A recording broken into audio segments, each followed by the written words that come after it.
Agora vamos lá para Amazonas.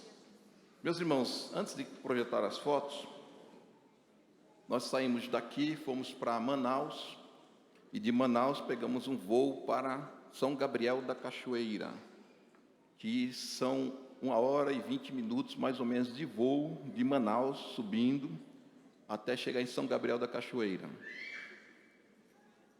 A viagem estava muito boa, mas quando chegou lá em São Gabriel da Cachoeira, o avião foi pousar, aí o piloto desceu, estamos descendo, quando ele avisa lá que está descendo, né? Começamos o processo de descida e tal. Aí começou a descer. Daqui a pouco começou a subir de novo. Aí eu falei, está estranho esse negócio. Aí daqui a pouco o piloto na maior calma, senhores passageiros, nós não conseguimos, como é que ele chama lá, uma abertura, né? Não conseguimos uma abertura para pousar devido ao nevoeiro, mas nós temos um pouco de combustível, vamos aguardar aqui em cima. Falei, bom, um pouco de combustível quanto, né?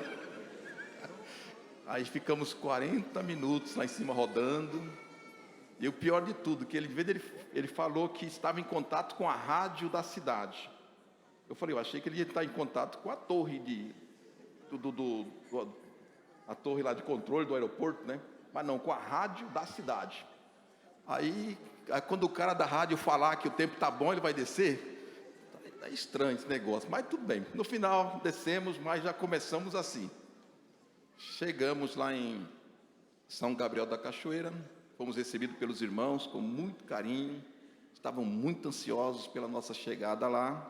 Ficamos lá o primeiro dia, e no outro dia nós já iniciamos então a nossa viagem subindo o Rio Negro para visitar as comunidades que nós falamos com os irmãos que estaremos visitando.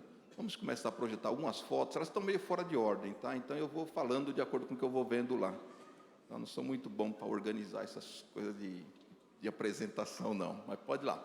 Bom, aí é o barco que nós íamos viajar, que nós viajamos.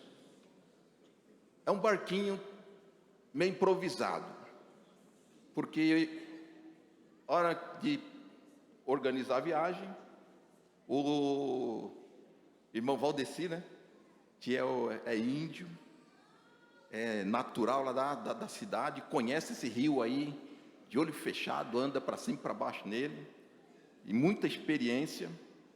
E ele disse para nós, o barco que nós íamos usar, o bote, né, eu falo o bote que nós íamos usar, não sei quem lá teve que usar, mas nós arrumamos outro bote, né? E nós acabamos de tampar os furos dele e vai estar pronto na hora da viagem. Foi? Tudo bem, vamos, né?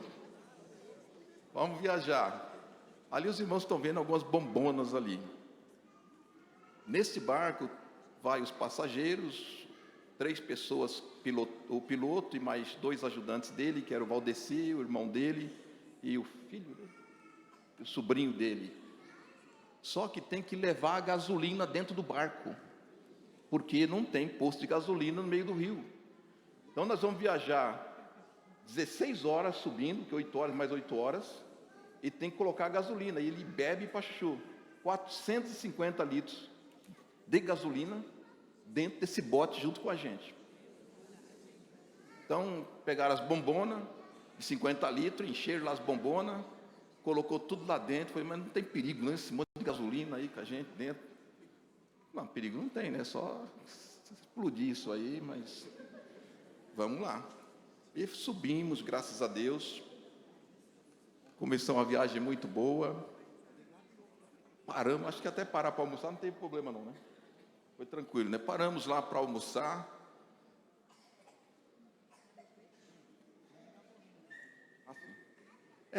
Na subida, antes de parar para almoçar, o motor pifou 2 vezes, ninguém sabia o que tinha acontecido. Mas como o irmão do Valdeci, que estava lá acompanhando, o copiloto, era muito experiente, ele mexia no motor lá, e ajeitava e pegava de novo e ia embora. Mas 2 vezes aconteceu. Mas tá bom, paramos para almoçar. Esse aí, meus irmãos, é para vocês terem uma ideia da largura né, do rio. Nós estamos mais ou menos no meio. Então isso para lá eu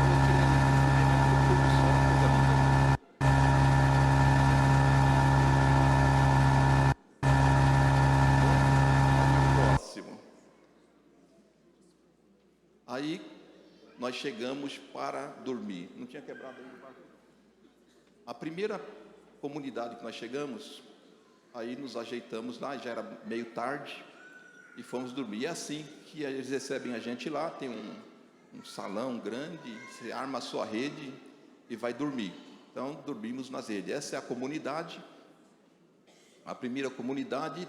Uma curiosidade sobre as comunidades. Lá, elas são evangelizadas. Os missionários que passaram por lá fizeram um trabalho muito bem feito. Então, nós temos todas as comunidades, pelo menos que nós visitamos, todas elas são evangelizadas. Tem a igreja, o chefe da comunidade é o responsável por manter a igreja. Nós fomos lá ver, as duas que nós fomos, né? E tinha a igreja muito bem organizada, muito bem arrumadinha, tudo em madeira. E o chefe é o responsável.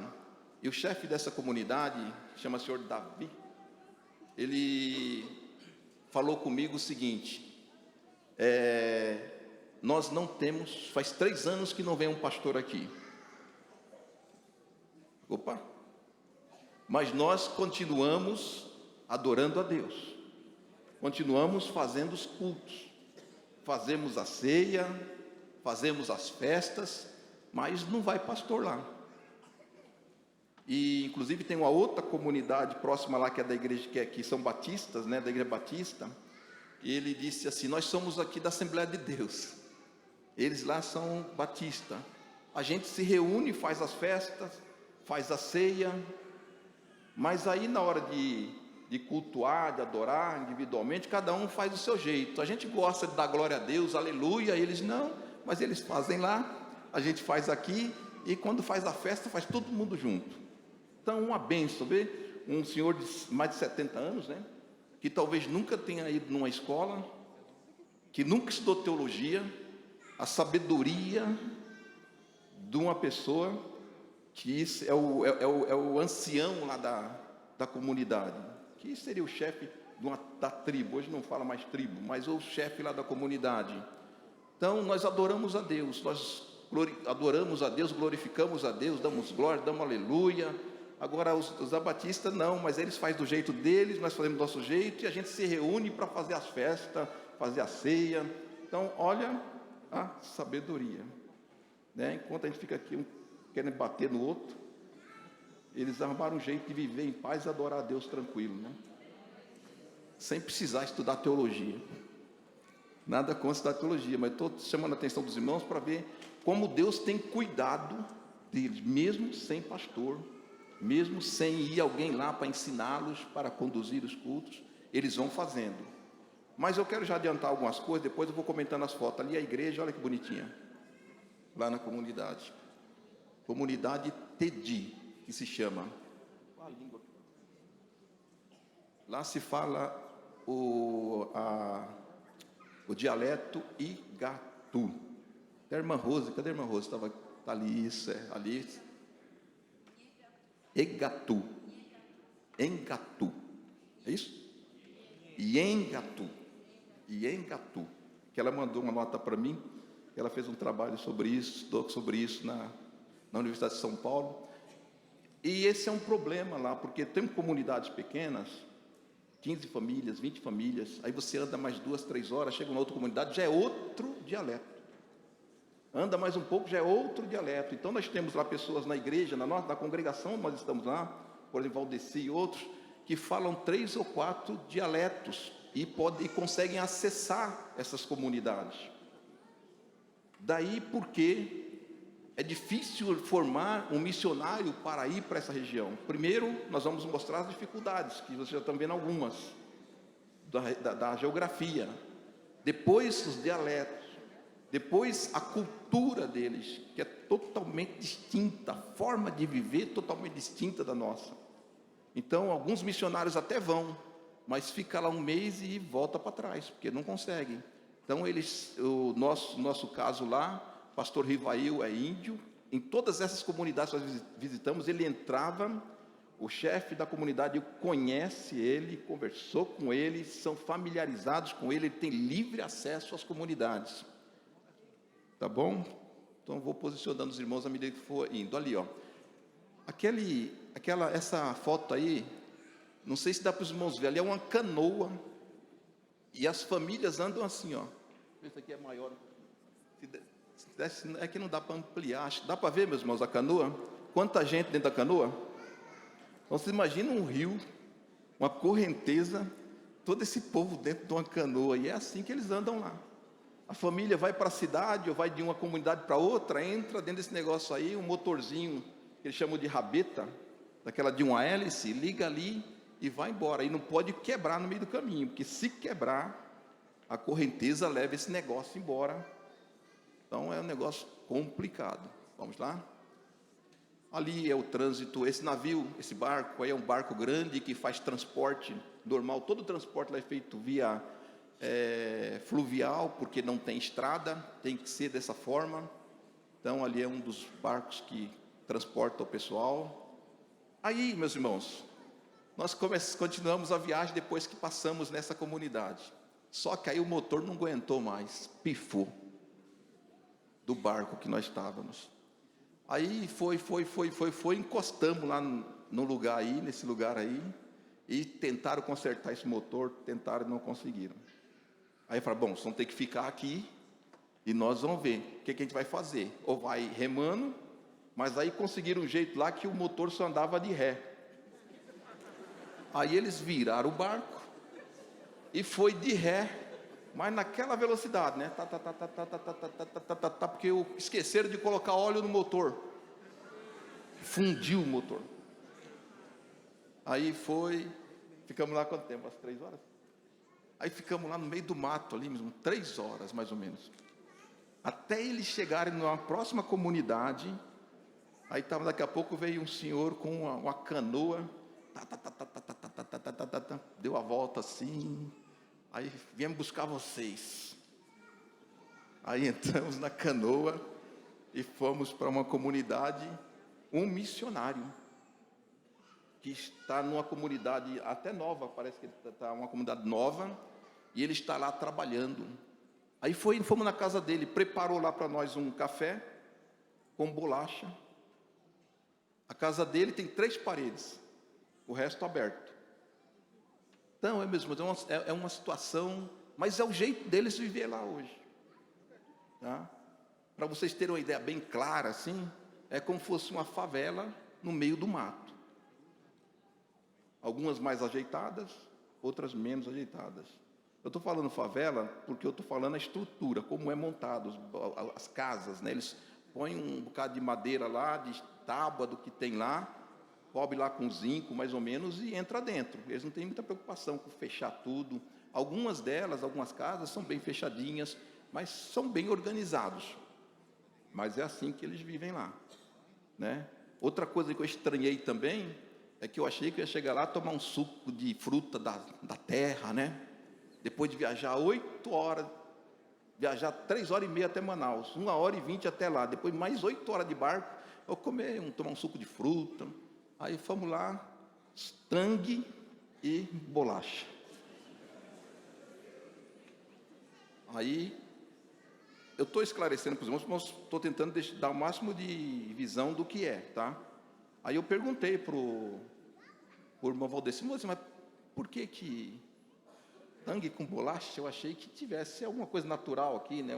Um prato natural. Prato natural é farinha, basicamente. E beiju, que é feito também da mandioca. Ele falou, pastor, funciona assim. Eles descem à cidade, pega o Bolsa Família, compra as mercadorias lá, sobe e é isso que eles vão usar. Mas e quanto a caçar, plantar? Você fala, olha, eles não são muito aplicados a isso não mais. Existe uma questão cultural que nós temos que observar. Não vou dar aula de sociologia para os irmãos aqui, não é minha pretensão, mas é o meu sentimento, né? Alguns anos atrás, quando tinha um programa chamado Luz para Todos, que foi aplicado em Manaus, que eu já fui muitas vezes em Manaus, o pessoal de Manaus estavam reclamando que as comunidades estavam com excesso de alcoólatras e muito problema de família. Aí pergunto, por quê? Porque agora todo dia os homens saíam cedo, iam pescar, iam preparar a comida, para ter comida no dia. E isso eles faziam praticamente de todos os dias. Quando veio Luz para Todos, compraram geladeira. E aí o que aconteceu? Vai lá, pesca, porque tem abundância, enche a geladeira e o resto do tempo. Então isso deu um impacto como é que chama assim, um impacto cultural, né? Porque eles não souberam lidar. Agora talvez já tenham os ribeirinhos nesse caso. Agora lá no Alto Rio Negro é mais ou menos a mesma coisa. Mas graças a Deus que as comunidades são evangelizadas. Então é um risco a menos. Mesmo assim, na cidade o índice de suicídio muito alto, né? O índice de suicídio, especialmente de adolescentes, jovens, muito alto. Então, meus irmãos, só para os irmãos terem uma ideia, né? Porque às vezes você chega lá em cima, acha que vai comer à vontade, a comida é muito rara, café ou um suco, bolachinha e farinha. Como é que chama aquela farinha com água? Chibé? Chibé. Quem sabe o que é chibé? Chibé é água com farinha. Água com farinha. Então, irmã, vou trazer água para nós. Ela trouxe. Era o café, né? Na hora do café. Trouxe uma tigela assim com água, farinha, uma cuia. Pega a cuia lá, bebe. Água com farinha. E eles têm, com peixe, tem alguns pratos, né, que eles usam, mas também não é muito comum pescar, não, né? Então, é mais ou menos uma foto das comunidades como eles convivem lá. Existem mais para frente algumas tribos um pouco mais agressivas, no caso, lá na frente, os Yanomamis, né? Tem um Yanomami e tem um outro. Tucanos, tem a Tucanos no Rio Sana. Isso, que é um outro rio, que lá tem rio para todo lado, né? É muita água, muita água. Então, algumas tribos mais agressivas, mas já existem muitas comunidades já evangelizadas. Então, os missionários americanos, sul-coreanos, a Igreja Adventista da Coreia do Sul, tem uma estrutura muito boa lá em São Gabriel da Cachoeira e fizeram um trabalho muito bom.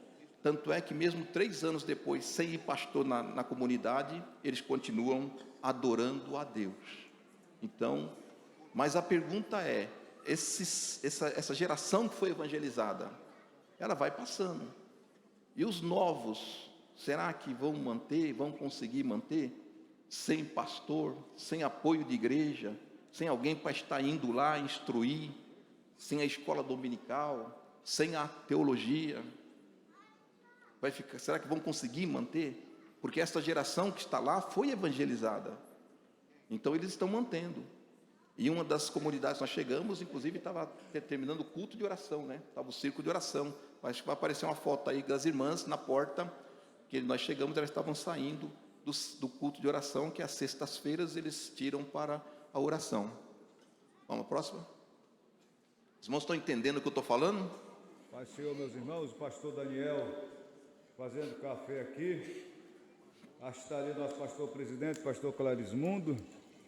O nosso dirigente, Diácono Valdeci, o motor deu um pane, né? Deu pane não, paramos aqui no meio da selva amazônica para fazer um cafezinho aqui, ó. Estamos fazendo um café aqui para mostrar para os irmãos que a obra missionária não é tão fácil como o povo pensa, não. Tem muito imprevisível no caminho. O motor deu problema, estamos tentando arrumar. Senão hoje à noite nós vamos ficar por aqui, ó, sem nenhuma casa por perto, no meio da mata, na beira do rio, e vai ficar tudo bem depois do cafezinho, em nome de Jesus. Pode passar. Pode avançar. Aí a gente está dormindo lá. É desse jeito aí. Ainda nós estávamos embaixo de uma cobertura, porque na outra comunidade que nós fomos, foi lá no relento mesmo. Marrou lá e pode passar. Aí, meus irmãos, é uma visão de São Gabriel da Cachoeira, olhando no sentido, acho que norte, né?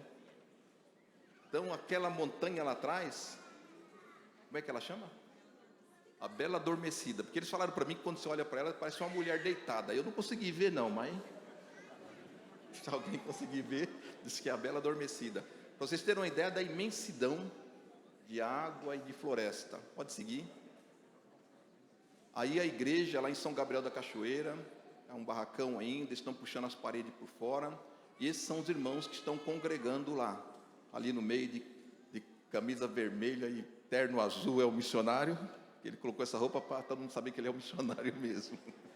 Segue. Aí nós fizemos um batismo lá também, 3 adolescentes.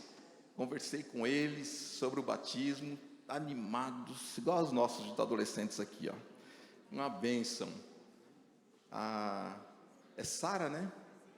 Sarai o nome dela. É Sarai. Agora os outros meninos, Rômulo, me parece. E o outro acho que é Samuel, né? Não me lembro bem, parece que Samuel. São 3. Então nós temos o privilégio de batizá-los ali. Pode seguir. Essa aí é a igreja na outra comunidade que nós fomos também. Uma comunidade, ela é mais organizada, tá? E a igreja, nós chegamos lá e estavam tendo o culto do círculo de oração. Tá bom? Aí segue isso aí para os irmãos terem uma ideia. Depois que o barco quebrou, que nós fomos nesse lugar aí, o irmão foi arrumar o barco, aí nós ficamos ali esperando.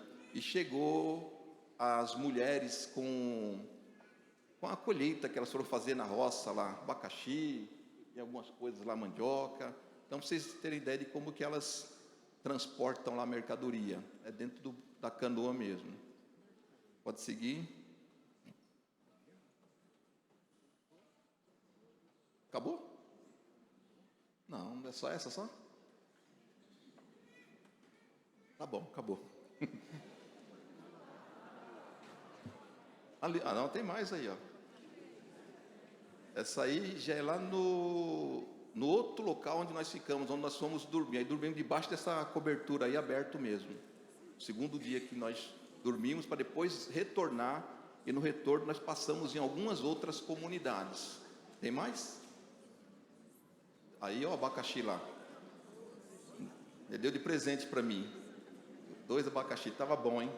Amarelo, doce. Pode seguir. Tem mais? Acabou? Agora acabou. Meus irmãos, por que eu resolvi fazer isso? Para os irmãos terem uma ideia do que é a missão ali naquele lugar. Nós estamos com a congregação lá, temos o terreno, e nós estamos construindo a igreja ali, para tirar aquele barraco e ter uma igreja mesmo com salas de escola dominical, porque precisamos atender as crianças, os adolescentes, os jovens. E nós vamos precisar, além de construir a igreja, ter um barco com motor, para pelo menos a cada 2 meses, o missionário subir, fazer esse percurso que nós fizemos, e ele atender essas comunidades. E lá, ficar um dia em cada uma, fazer o culto, servir Santa Ceia, né? Atender os irmãos e retornar. Só que para fazer isso, ele precisa, evidentemente, de pelo menos uma semana para subir o rio, porque nós não fomos até o final não, ainda tem mais espaço para cima ainda. Para chegar até a divisão da Colômbia e Venezuela, são 12 dias. Né? É evidente que dormindo à noite, né? Mas 12 dias de viagem de barco. Então é muito grande, é um negócio gigante, né? Então, para tomar conta de tudo aquilo ali, não é fácil. Então, os irmãos, nós vamos ter que dar um jeito, à medida do possível, ter um barco, um motor, a congregação, para que ele possa periodicamente subir e atender as comunidades. Outra coisa, nós temos que desenvolver obreiros naturais. obreiros que são de lá. Lá em São Gabriel da Cachoeira, a população é indígena. Quem não é índio é descendente, porque ou veio de fora, ou a mulher casou com um índio, ou um índio casou com uma mulher que veio de fora, e os filhos, né, não são de pai e mãe índio. Mas é assim que é a comunidade lá. Então nós precisamos desenvolver obreiros naturais, obreiros que consigam viver essa realidade, que consiga transitar por este rio, porque não é qualquer um também que faz isso, não. Vocês vão ter uma ideia, nós estávamos lá 2 dias antes de nós irmos embora. É uma região militar, lá tem uma base da aeronáutica, do exército e da marinha, né? Porque eles cuidam da fronteira da Colômbia, Venezuela, toda a fronteira ali do que eles chamam de cabeça do cachorro, né? Aquele mapa. Eles fazem toda a vigilância daquela região. Então, basicamente, quase metade da população são militares que estão ali. Então, nós temos que desenvolver obreiros locais que consigam viver aquela realidade para conseguirmos atender aquele povo, aquela região, para expandir a igreja ali, porque não temos como desenvolver missionários para levar para aquele lugar, porque gastaria muito tempo. Só para aprender os dialetos já fica difícil. E lá na congregação nós temos pessoas da etnia tucanos, que é a esposa do Leandro, né?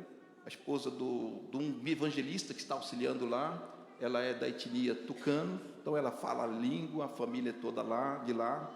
Nós temos o Valdeci. Valdeci, qual é a etnia aqui? Temos uma irmã lá que é da etnia Yanomami, tudo na congregação. Então a congregação praticamente tem ali pessoas de quase todas as etnias. E o Rivaildo, o pastor Rivaildo, ele transita por todas elas sem nenhuma dificuldade.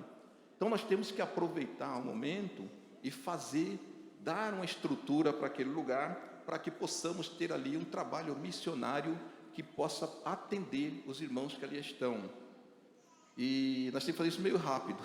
O Rivail já teve o 3º infarto. O 4º tem que esperar um pouco.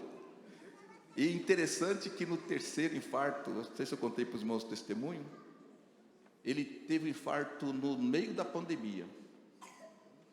Aí foi levado para o hospital, chegou no hospital, deixaram lá no corredor, porque o atendimento era prioritário para o pessoal que estava com Covid. E os irmãos imaginem como estava a situação lá. Quem viu a situação de Manaus deve ter noção. Agora imagina 1h20 de voo subindo para Manaus, como é que estava a situação lá. Sem médicos, sem hospital, sem atendimento. Aí ficou lá no corredor, não tinha o que fazer. Mas daquela região norte ali, de alguma cidade ali, um cardiologista. Olha só como Deus cuida do seu povo, como Deus cuida da sua igreja, como Deus faz milagres. Irmãos, creem em milagre ainda? Então, um médico cardiologista comprou um avião e resolveu testar o avião. Sabe, aquele cara que não tem quase dinheiro, vou dar uma testada nesse avião que eu comprei aí. Pegou o avião e foi para onde? Para São Gabriel da Cachoeira. Pousou lá no aeroporto. Aí chegou lá, como é médico, cardiologista, quis ir lá no hospital ver a situação lá, como é que estava. Chegou lá, era cardiologista, pediram para ele atender o pastor que tinha infartado. Aí ele foi lá, atendeu, deu o remédio que tinha que dar lá, não sei como é que eles fizeram lá, o que foi. Aí o médico falou assim: está tranquilo, não tem mais perigo não, só para casa e fazer o tratamento tal. O senhor vai ficar aqui com a gente? Não, só vim testar o meu avião. Voltou para o aeroporto, pegou o avião e ir para casa. Olha como Deus trabalha. E aí ele está bem lá. Falei, só que agora tem que tomar cuidado com o quarto. E acidentes, meus irmãos, são muito comuns lá. Eu ia falar, acabei pulando. 2 dias antes de nós retornarmos para cá, um militar morreu no rio, lá na cidade. Porque o rio é cheio de acidentes, né? Acidentes geográficos, que eu digo. E um militar foram nadar na cidade, foram nadar, pulou lá no rio. Tem algumas formações no solo do rio lá, que forma cavernas e que funciona como se fosse um ralo, né? Puxa a água para baixo. O camarada pulou lá, não conseguiu sair, morreu. No dia que nós estávamos voltando, tinha um aviãozinho trazendo o caixão para levar para casa. Aí nós perguntamos, mas e esses meninos aí que ficam pulando e pescando e pulando aí? Aí eles falaram, esses menininhos aí, eles sabem tudo que tem embaixo, sabem o caminho certinho para fazer, mas quem não conhece, toma cuidado, porque onde pular, dependendo do buraco que pular, não sai mais. E isso acontece por toda a extensão do rio, as cachoeiras, que tem uma cachoeira, por exemplo, 5, 6 quilômetros para cá, a água do rio corre para cá, quando chega aqui, onde tem essa cachoeira lá, ele faz um turbilhão aqui, e isso é um turbilhão assim de 500 metros, né? Aí esse barquinho aí, meus irmãos, meu Deus do céu, quando chegava nesses lugares aí, ele ia assim, ó, pum, pum, pum, pum, pum, pum, pum. Olha lá dentro. E não eram, foram 16 cachoeiras, né? Nós passamos por 7 situações dessa e tinha 8 ainda para frente para quem sobe. Então, meus irmãos, é esse o relatório que eu quero dar aos irmãos, queria dar aos irmãos. Os irmãos orem, contribuam com a obra missionária, e nós queremos, meus irmãos, fazer alguma coisa, dar uma estrutura para que os missionários ali possam trabalhar, para que novos obreiros possam ser formados, e que daqui a alguns anos tenha lá uma igreja preparada, com obreiros naturais, que consigam se comunicar com as comunidades e atender as comunidades ali. Amém? Queremos aproveitar pelo menos aqueles que já estão evangelizados, não ficar sem atendimento, e, à medida do possível, evangelizar aqueles que ainda não são. Tá bom? Vamos ficar em pé? Vamos orar. Quantos estão satisfeitos com o relatório? Diga amém. Amém. Muito bem. No ano que vem, eu vou mandar alguns de vocês lá para fazer o mesmo caminho.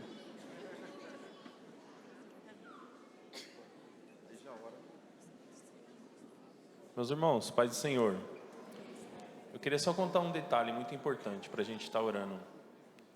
Em São Gabriel da Cachoeira, quando o pastor Rivail fez a mudança para o nosso ministério, e o pastor anunciou a ida lá, o pastor avisou no culto, normal, chegou aqui, meus irmãos, tal dia, o nosso pastor presidente vai estar aqui, e os irmãos espalharam pela cidade.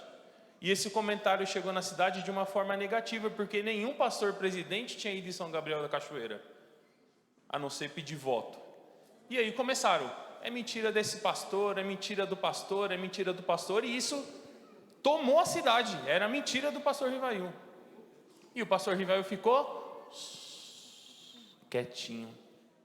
Tal dia a gente pousa, no último culto, o pastor pregou.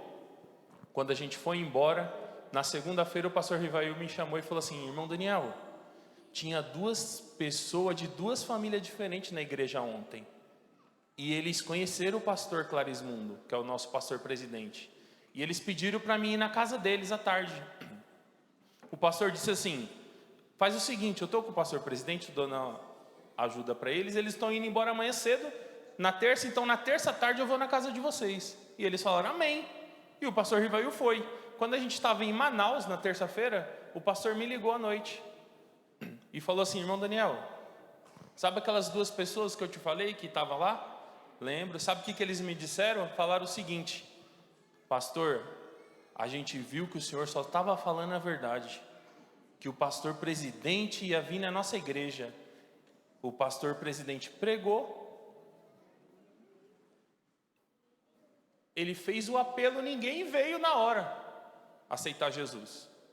Mas quando a gente foi embora, 22 almas se agregou à igreja. De repente fala, mas vocês foram lá e sofreram, mas valeu a pena. 22 almas. A igreja já não tem mais. Quando a gente estava vindo, o pastor Clarismundo coçou a cabeça e falou assim para mim, rapaz, se essas 22 almas agora estão na igreja, o que a gente vai fazer com aquela igreja? Vai ter que alugar outra igreja para sustentar esse povo, porque não cabe mais. Não cabe mais de crente naquela igreja. Amém, meus irmãos? Vamos orar? Soberano Deus e eterno Pai, Pai de nosso Senhor e Salvador Jesus Cristo, Te apresentamos a vida do teu filho agora, que vai trazer a mensagem, Senhor. Usa ele como o Senhor já tem usado, fala conosco. Continua derramando do teu poder, da tua graça, Senhor, da tua unção neste lugar, Pai amado. Fala com a tua igreja, Pai. Nós te pedimos e te louvamos agora no nome santo de Jesus. Amém.